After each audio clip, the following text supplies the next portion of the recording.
I've been reading stories here for a while now, and figured I'd post my own.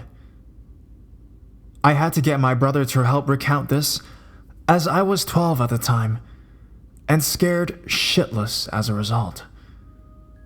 This happened about 6 years ago. As stated, I was about 12, and my brother was 26 at the time. My brother had been serving in the US Army for several years when this happened, and was deploying to the Middle East on his second deployment, if I remember correctly. Also of note was that he is a Green Beret and has recently, 3 or 4 months prior to this trip, completed the Army Special Forces qualification course, and by then was an active duty SF engineer sergeant. Definitely not someone you'd want to fuck around with. Given that we both grew up with a passion for the outdoors, he thought it would be nice to take me on a backpacking trip in northern Alabama, the Sipsey Wilderness for those familiar with the area, before he left for 9 months. The trip had gone smoothly up until the third night we were camping out. Around 8 p.m., we had our camp set up, eating dinner, and were sitting by the fire talking about typical boy shit, girls, guns, etc.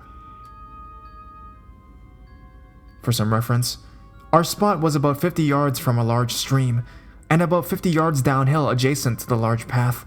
Our camp, the stream, and the path formed a triangle of sorts. This was summertime in Alabama, so it wasn't quite dark yet when two guys, who looked to be in their late 20s, wandered up and asked if we had seen any hogs while we were hiking around. Given that this is rural Alabama, we actually had seen some farther into the wilderness area and told them so. Even though they were relatively polite, my brother called them good old boys, I got a seriously creepy vibe from them. Dirty clothes, greasy hair, straggly facial hair, etc. I thought they probably belonged to the movie Deliverance. They kinda hung out for a few minutes, maybe a little longer than they should have, looking around, asking us questions like how long we'd been out, how long we were staying, and what looked like them kinda sizing us up. Then they abruptly said goodbye and walked away. I didn't necessarily feel threatened by them, and I know for sure my brother didn't, but I still felt uneasy about the whole thing. Fast forward 3 to 4 hours, my brother and I had gone to sleep and were nestled in our tent when I woke up to the sound of multiple dogs barking. I've always been a heavy sleeper, and they sounded like they were about 100 yards away. My heart immediately started pounding, and I kicked my brother through my sleeping bag and asked if he was awake and had heard the dogs. He responded, "I'm awake. They've been getting closer for the past hour or so. Just lay still and don't make any sounds." Needless to say, 12-year-old me was about to shit my pants. We would also hear sporadic shouts from different sources, but neither came any closer. A few minutes later, my brother whispered, "They're just hunting for hogs. They use the dogs to pin them down and then they shoot them." This gave me some relief, but not much. Somehow, I managed to fall back asleep. The fact that they were doing this at night was a huge red flag, my brother later told me, but I think he was just trying to keep me calm. Fast forward for what was probably another 3 hours. Around 2 a.m., I had managed to sleep pretty well after hearing the first hog hunters when I woke up to my brother squeezing my shoulder firmly, saying, "Wake up, put your shoes on quick and follow me. Be as quiet as you can." My heart immediately went back to racing because I heard the dogs and voices in the distance, farther away than before but still distinct. Not asking any questions, I did what he said, and as soon as we were out the tent, he told me to get on his back. We snuck about 50 yards into the woods, towards the junction of the path and the stream, and crawled into some bushes. It was up a hill, so we had a pretty good elevated view of our campsite. I remember as we were laying there how loudly I was breathing, and how quiet he was when I heard the very distinct sound of a pistol slide racking. I looked over, and my brother had his pistol, a HK-USP, that he gave me a few years after the story took place, and was watching the campsite and surrounding area. I started to whisper to him when he put his hand over my mouth and pointed at the campsite. The group of hunters had been steadily approaching our camp, and by this time, 30 minutes or so, they had reached it. There were 5 of them, and like 3 or 4 dogs.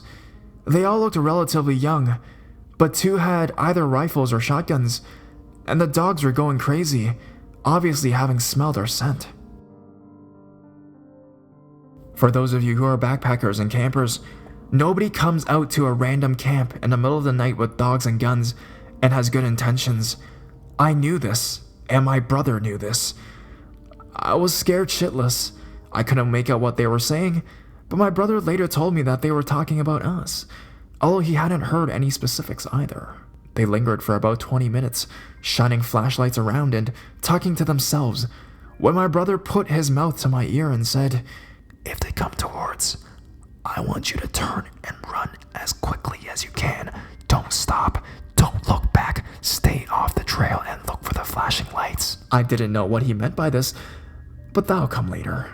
I knew I could make it back because he had taught me to land nave pretty well. Then he handed me a flashlight and told me not to take the red filter off. He told me later that the red filter helps prevent night vision and cuts down ambient light, so it would be harder for someone to see from a distance. At this point, I was so scared I almost started crying, but at the same time had a rush of adrenaline and what I think now was a confidence that he thought I could handle myself. We laid there for a while longer when out of nowhere they started screaming, "Where y'all at?" and firing into the woods at random. My brother dragged me back behind the crest of the hill and threw himself on top of me. Thankfully, our position on top of the hill, we were protected from any gunfire. They shot maybe 5 or 6 more times, and then started walking back towards the direction they had come. They got maybe 100 yards away when I heard a blaring siren and saw emergency lights flashing through the woods. Turns out, my brother had called the Forest Service officers on a satellite phone my family has for emergencies while I was asleep, and they had sent out Forest Service officers and game wardens to our area of the wilderness. The Sipsey Wilderness is about 25,000 acres in size, so it took them a while to get there on the dirt roads. When we saw the game warden truck, my brother signaled them with the light and pointed them in the direction the hunters had gone, and the guy sped off, shining his spotlight through the woods. As soon as they were all gone, we went back to our campsite, packed up our shit, and waited for the path for the game warden to come back, who then gave us a ride in his truck bed back to the main staging area. On the drive back, my brother told me how brave I had been, and that we would talk about it with our parents the next day if I wanted to. I asked them not to do that because I thought they might never let me go camp again.